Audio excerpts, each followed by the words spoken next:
Welcome back. Today we are going to learn how to make classes in Google Classroom.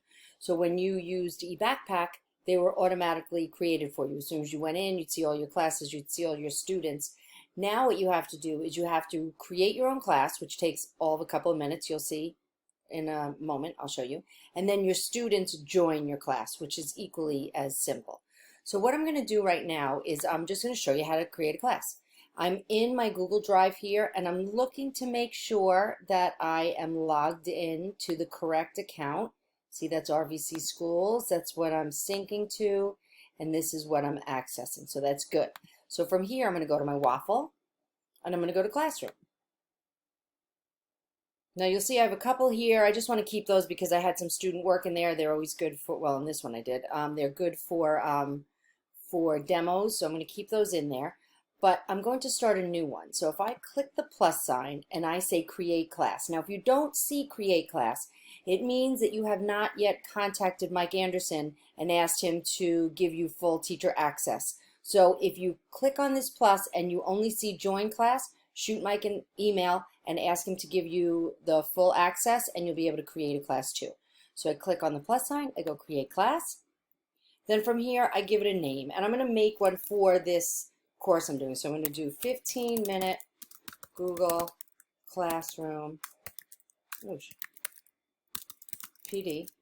Now the section is optional, the subject is optional, and the room is optional. So you could put those in there, but I'm not going to do that right now. And then I say create.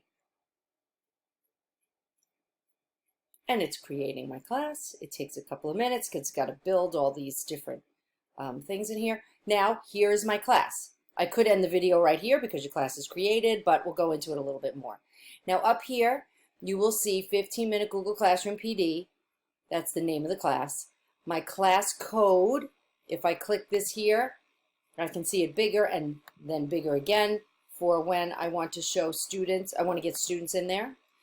Then here, I can select a different theme. So if I say select theme, I can use one of their pre-generated themes here, and it's always going to make a guess. So if you're doing science, you might see some sciencey type themes here, but you can look. Let's see, I'm going to use this one right here, and then I say select the. Oh, you can here. You can go through English and history.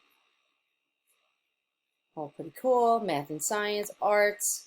You get the idea. I just went to the movies actually. Just saw yesterday. It was quite lovely. And then I'm going to say select class theme, because I do have a lot of videos in my class here.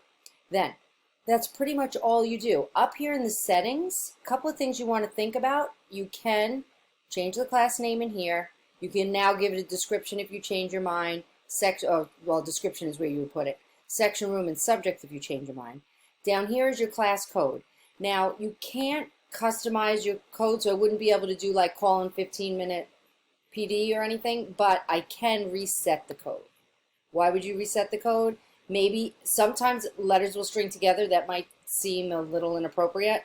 And sometimes you might just want to have kids not be able to access it with the code you had previously. So that's what you would do here. Now stream.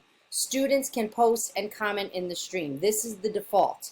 There's no way to turn this off on a global level. So what you will have to do if you don't want kids to be able to post in your stream, you'll want to set it to only teachers, and I'm assuming a lot of us would want to get our feet wet where we're not allowing everybody to post inside our class. Show condensed notifications. That, to be honest with you, I'm not even quite sure what that's about just yet. So you could either show attachments and details, and then, or you could hide just hide the notifications, which I don't know why you would hide the notifications, because that's why in your stream you want them to be able to see what you've posted. Okay, show deleted items. You can turn that on. Guardian summaries, we're not going to go there just yet. Grade calculation. Oh boy, don't you love when things are brand new to you? I haven't seen this part. We are not using Gradebook, so you don't have to worry about this either. And then when you're done with that, you just say save. Now, since we're only at about 4.5 minutes, I'm just going to tell you when you're in Google Classroom, this is your stream. Your stream is where you're just going, your students will see a list of everything that you post in your classroom. You can add an announcement here. So I'm going to say, share something with your class. Welcome. Well, oops. Oh my goodness.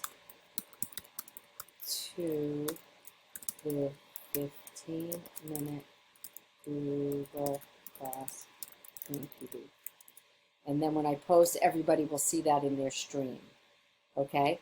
Now when I go here, you will see I can also add an attachment. I could add a something from my Google Drive, a YouTube video, or a link. So it's a nice way to get students a link to something as well. Now up here you will see classwork. So if I click on classwork, this is where you're going to post your classes mostly. That is coming up next week, so I'm not going to get into that too much.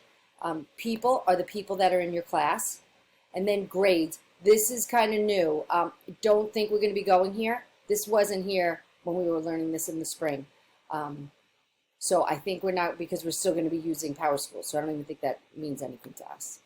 Okay, now what you can do, and I'll put it in my notes for on the website, but if you want, you can join this class, N29PS0X. If you want to join this class, you could check things out. I'll post an assignment next week. You could play around with pretending you're a student and knock yourself out.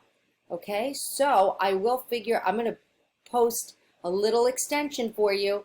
I know the joke about there's no extra credit in a non-credit class is getting old. So I will start putting extensions in there, and I'll show you how to customize, or I'll give you a link to a YouTube video that shows you how to customize this, this header for you. Okay? All right. Hope you have fun. Go make some classes. Now that's your job. Now go make some classes. Okay, there's one more thing I wanted to tell you before you go making classes. You can make all of your classes from scratch by going here and then create class. But what you can also do is you can build a class. Like let's say you are teaching multiple sections of the same class. You can build your class so that it looks the way you want it to look in the beginning when your kids are getting started. And then you can make a copy of it. So you can build it once, and then you go here, and then you say copy. And then I'm going to leave this title here, copy of this class, just so you can see. And then you'll have a copy of that class with everything in it. Now, all the with everything in it will make more sense after next week, but that is how you will copy a class. Unless you want, you could build everything from scratch using the plus sign, but I think it's a little bit more helpful if you just make one copy of it, one class, and then make copies of it if they're going to be they're going to start off the same way. And you'll see here now I have this copy of 15-minute Google, and if I go here, you won't see the announcement. So you would only see if I had anything in classwork. You would see everything that was in classwork. Okay, hopefully that makes sense. If not, we'll go over it a little bit more at the end of the lesson next week. Okay, have a good week. Go make some classes and have some fun.